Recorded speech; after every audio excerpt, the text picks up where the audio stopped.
Aleksa Šantić, moja otadžbina, govori prvakinja Narodnog pozorišta, gospođa Ljiljana Blagojević.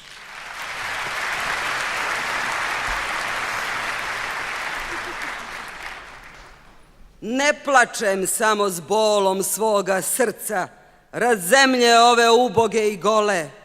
Mene sve rane moga roda bole i moja duša s njim pati i grca. Ovdje, u bolu srca istrzana, ja nosim kletve svih patnji i muka i krv što kapa sa dušmanskih ruka, to je krv moja, iz mojih rana.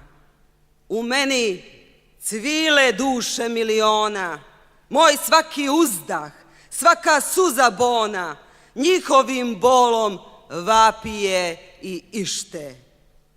I svuda gdje je srpska duša koja, tamo je meni otadžbina moja, moj dom i moje rođeno ognjište.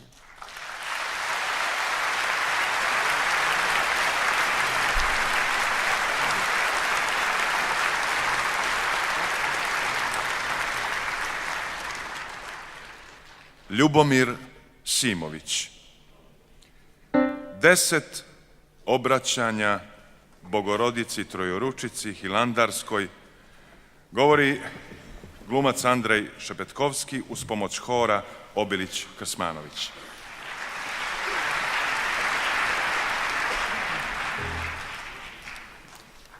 Majko slova i spasa, Trojeručice, neka naše čamce iz gustih oluja s pučine dovedu ptice izletele iz tvoje treće ruke. Trojeručice, katance, brave i vrata, braću u kazanu olova koje ključa, sve što su bezbrojne ruke zaključale, neka nam tvoja treća ruka otključa.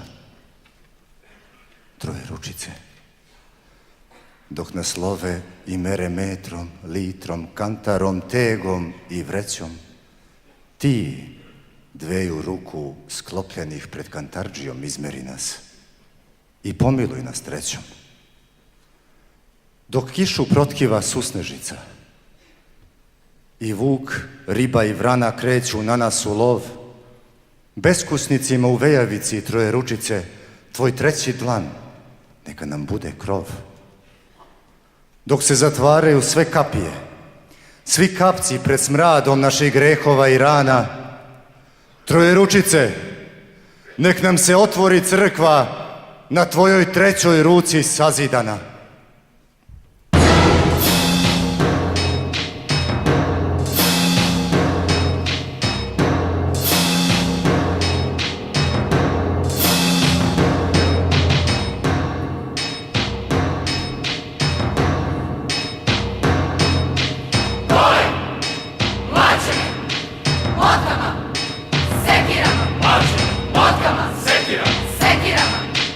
Gole,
uzvisi trećom rukom trojeručice sve one koji su stotinama godina, stotinama ruku iz žetvenih slama bacani na dno kazana i jama.